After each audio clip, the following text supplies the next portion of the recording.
દેશી ચણાનું ટેસ્ટી અને રસાવાળું શાક બનાવવા માટે મેં 1 વાટકો ચણાને 7-8 કલાક માટે પલાળી દીધા હતા.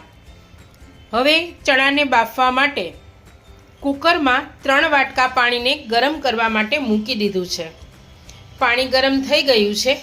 એમાં આપણે ચણા ઉમેરી દઈશું. પાણી ગરમ થાય પછી ચણા ઉમેરીએ તો ચણા સરસ રીતે બફાઈ જાય છે. હવે તેમાં સ્વાદ અનુસાર નિમક ઉમેરીશું અને ચલાવી લેશું. હવે ચણાને આપણે બાફવા માટે મૂકી દઈશું. 6 વિસલ આપણે લઈ લેશું.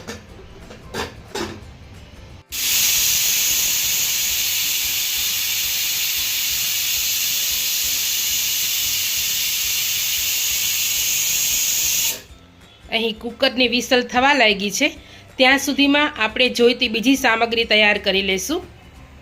મેં અહીં ડુંગળી અને ટમેટાની ગ્રેવી માટે 2 નાની ડુંગળી અને 2 ટમેટાં લીધા છે. અને આદુ મરચાં લસણની પેસ્ટ બનાવવા માટે 2 મરચાંની કટકી, થોડી લસણની કળી અને 1 આદુનો ટુકડો લીધેલો છે.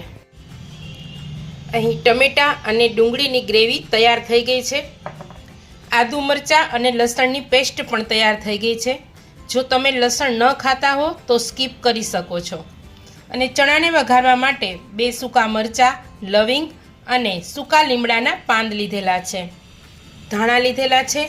અને આપણે ચણાના લોટનો ઉપયોગ કરવાના છીએ તો 1 ચમચી ચણાનો લોટ પણ રેડી કરી લીધો છે.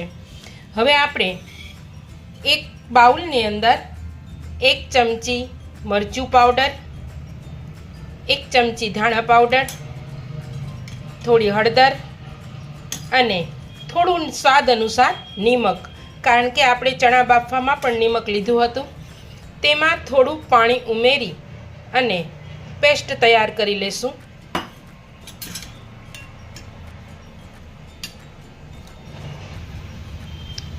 અહીં પેસ્ટ છે એ તૈયાર થઈ ગઈ છે. જે કોઈએ મારી ચેનલ સબસ્ક્રાઈબ ન કરી હોય તે મારી ચેનલને સબસ્ક્રાઈબ કરજો અને આ વિડીયો લાઈક તથા શેર કરજો. 6 વિસલ થઈ ગઈ છે અને આપણા ચણા છે એ સારી રીતે બફાઈ ગયા છે.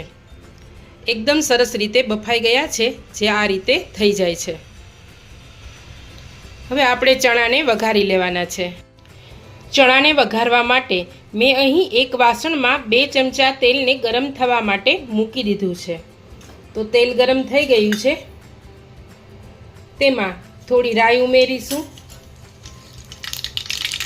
થોડું જીરું ઉમેરીશું, સૂકા મરચાં, લીમડાના પાન અને લવિંગ પણ ઉમેરી દઈશું. ત્યારબાદ થોડીક હિંગ ઉમેરીશું અને આપણે જે પેસ્ટ તૈયાર કરી હતી એ પેસ્ટ પણ ઉમેરી દઈશું અને થોડીવાર માટે ચલાવી લેશું. આપણે જે પેસ્ટ તૈયાર કરી હતી તેમાં પાણી ઉમેરેલું હતું, જેથી કરીને એ પેસ્ટ તેલમાં જાય તો એ મસાલા છે એ બળતા નથી અને એકદમ ટેસ્ટી બની જાય છે. આ રીતે ચણાનો વઘાર કરવાથી ચણાનું શાક ખૂબ જ ટેસ્ટી અને ઢાબા સ્ટાઇલ જેવું બને છે.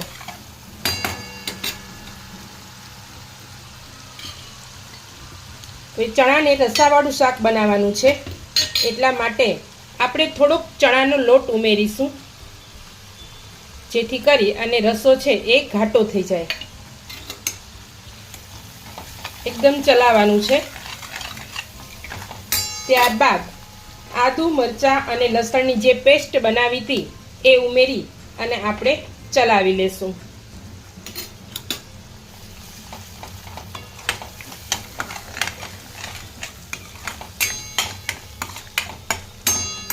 આપણે ડુંગળી અને ટમેટાની ગ્રેવી પણ ઉમેરી દઈશું અને 5 મિનિટ માટે એ બધું છે એ ગેસ ઉપર સ્લો ફ્લેમ પર આપણે થવા દઈશું અને ધીમે ધીમે ચલાવતા રહેવાનું છે. હવે 5 મિનિટ થઈ ગઈ છે અને ગ્રેવી છે એ સરસ રીતે કૂક થઈ ગઈ છે. તેમાંથી તેલ પણ છૂટું પડવા લાગ્યું છે. તો હવે આપણે એમાં બાફેલા ચણાને ઉમેરી દઈશું.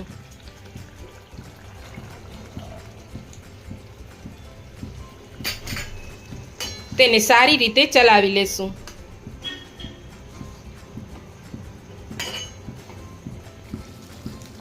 સારી રીતે ચલાવી લીધું છે.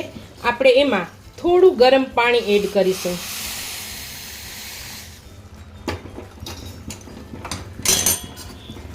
સારી રીતે ચલાવી અને 5 મિનિટ માટે થવા દેશું.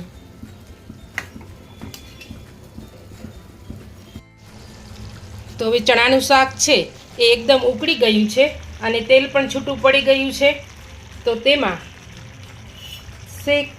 સહેજ ખાંડ ઉમેરીશું અને લીંબુનો રસ થોડોક ઉમેરી દેશું.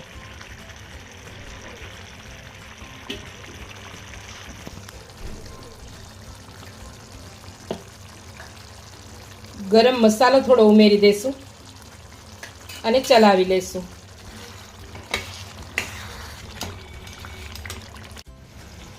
ચણાનું શાક રેડી બનીને તૈયાર થઈ ગયું છે. ગેસની ફ્લેમ બંધ કરી દેશું અને એક ડીશમાં આપણે તેને સર્વ કરીશું.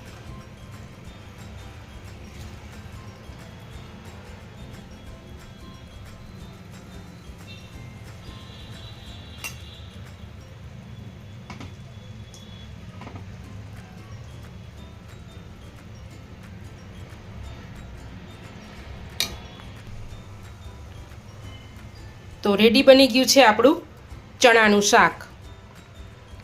થેપલા, પરોઠા કે ભાખરી સાથે ખૂબ જ ટેસ્ટી લાગે છે.